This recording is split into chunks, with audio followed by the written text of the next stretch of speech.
In the subject of transforms and complex variability and CV, the fourth unit is Fourier transform. Already we learned about the Laplace transform in the first unit, inverse Laplace transform in the second unit, Fourier series in the third unit. Now this is the extension of Fourier series. The topic is Fourier transform. The basic definition of Fourier transform is the Fourier transform of the function f of x is denoted as Fourier f of x is equal to integral minus infinity to infinity f of x into e power isx dx. Symbolically, it can be written as capital F of s. Once again, I am saying the Fourier transform of the function f of x is denoted as f of capital f of x is equal to, here f of x is the function, is equal to integral minus infinity to infinity f of x into e power isx dx. Here the limits in the integration are minus infinity to infinity, whereas in the Laplace transform we are taking the limits as integral 0 to infinity, because the Laplace transform is defined only for positive values of positive values. Here we are taking the all the values minus infinity to infinity. And also the next definition, the inverse Fourier transform of the function capital F of s. Here capital F of s is nothing but Fourier transform of f of x.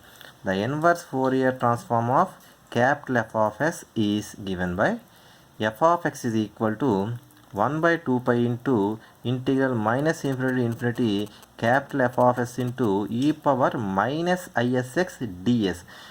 Observe this integration. Here the Fourier transform integration is performed on with respect to x. Here the inverse Fourier transform integration is performed on with respect to s. This is the only difference. Here integration is with respect to x, here integration is with respect to s. Here the quotient of the integration is 1. Here the quotient of integration is 1 by 2 pi. These quotients may be different. Some others take the quotients as 1 by root 2 pi each instead of taking 1 and 1 by 2 pi. You can take 1 by root 2 pi here and 1 by root 2 pi, or otherwise you can take 1 and 1 by 2 pi. In our prescribed textbook it can be taken as 1 and 1 by 2 pi, so I am following this. Otherwise you can take 1 by root 2 pi, 1 by root 2 pi, both are same. Okay, this is about the definition of the Fourier transform. The next one is Fourier sine transform. We have two transform, Fourier sine transform and Fourier cosine transform.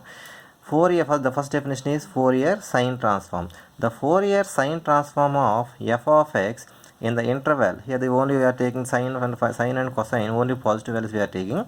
The Fourier sine transform of f of x in the interval 0 less than x less than infinity is given by fs of f of x. Here s represents the sine transform. Fs of f of x is equal to integral 0 to infinity f of x into sine sx dx. It can be symbolically, it can be written as capital Fs of s. The inverse Fourier cosine transform of fs of s is given by f of x is equal to 2 by pi into integral 0 to infinity fs of s sine sx ds, where here fs of s is nothing but Fourier sine transform of f of x. This is the definition for Fourier sine transform. Once again I am saying the Fourier sine transform of f of x in the interval 0 to infinity is fs of f of x is equal to integral 0 to infinity f of x into sine sx dx. It can be symbolically, it can be written as fs of s. Fs of s is nothing but Fourier sine transform of f of x. The inverse Fourier sine transform of fs of s is f of x equal to 2 by pi into integral 0 to infinity fs of s into sine sx ds. Here fs of s means Fourier sine transform of f of x. Similarly, Fourier cosine transform formula. The Fourier cosine transform of f of x in the interval 0 to infinity is Fourier Fourier sine transform we are taking as capital Fs. Here this is capital Fc. This can be written as represented as fc of f of x. Fc means Fourier cosine, fs means Fourier sine. fc of f of x is equal to integral 0 to infinity f of x into cos sx dx. For sine transform we are taking as sine sx. Here we are taking the cosine transform, so this is formula is cos sx dx. which symbolically it can be written as fc of s. fc of f of x is equal to integral 0 to infinity f of x into cos sx dx. It can be symbolically it can be written as fc of s. This is the definition of Fourier cosine transform. Whereas the inverse Fourier cosine transform of fc of s is the inverse Fourier cosine transform of fc of s is f of x is equal to 2 by pi into integral 0 to infinity fc of s cos sx dx. The inverse Fourier cosine transform of fc of s is f of x equal to 2 by pi into integral 0 to infinity fc of s cos sx ds. Here for Fourier cosine transform we are taking the integration as with respect to x. For the inverse Fourier cosine transform we are taking the integration as with respect to s. That is the only difference. The next one is here another point is here also the quotients of the integrations.